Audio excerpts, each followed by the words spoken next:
Bismillahirrahmanirrahim. Ladies and gentlemen, first of all, I really want to thank the Unity, the Global Peace and Unity organization to get me here. Give me about 15 minutes to talk to you. The most important thing, the point I want to make tonight is this, that it is extremely important for Muslims to be able to convey to people living in Western countries that there is no correlation between Islam and terrorism. Unfortunately, through a planned campaign, Islam and terrorism have been linked, and 1.3 billion Muslims are on the back foot, on the defensive, trying to justify that Islam has nothing to do with terrorism. And what the point you need to make is this,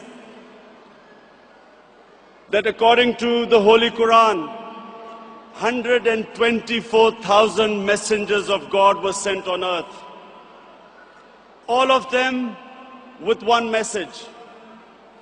And the message was that the Almighty wanted us to be human beings rather than intelligent animals. Animals believe in might is right, survival of the fittest, whereas human beings have compassion and justice. And Muslims were supposed to be and should be the community that should be compassionate and that should believe in justice, just like every messenger of God to every human community brought the same message. So when something like 9/11 happens, we should be able to tell those people who blamed 1.3 billion people for the acts of 18 people that terrorism knows no religion. All religions preach the same thing. And unfortunately, we do not have either the political or intellectual leadership in the Muslim world to be able to convey our point of view. So we have words like Islamofascism, like radical Islam. When Tony Blair and George Bush say that the enemy of Western civilization is radical Islam, how is the man in the street in the West supposed to differentiate between a moderate Muslim and a radical Muslim? And why is Islam the issue? Before 9/11, 70% of all suicide bombings was by Tamil Tigers in Sri Lanka.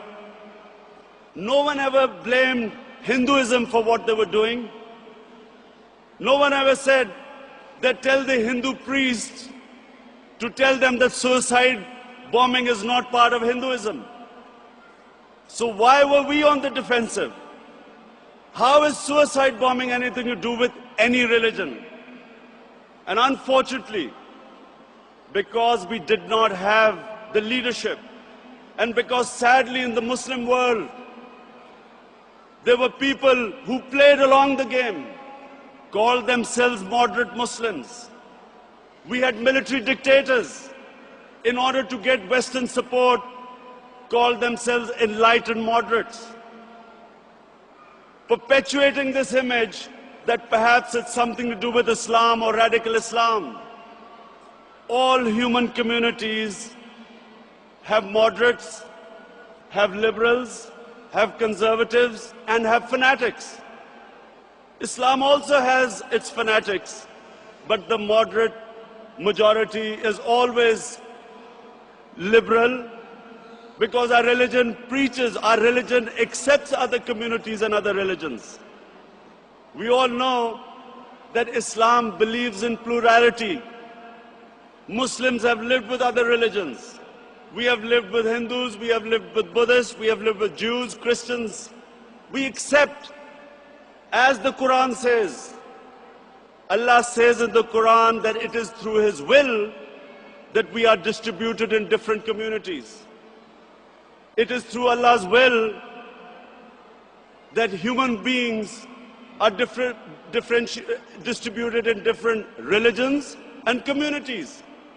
And Allah goes on to say that had He wanted, we would all become one community. And then it goes on to say, the ayat goes on to say, compete in being good human beings.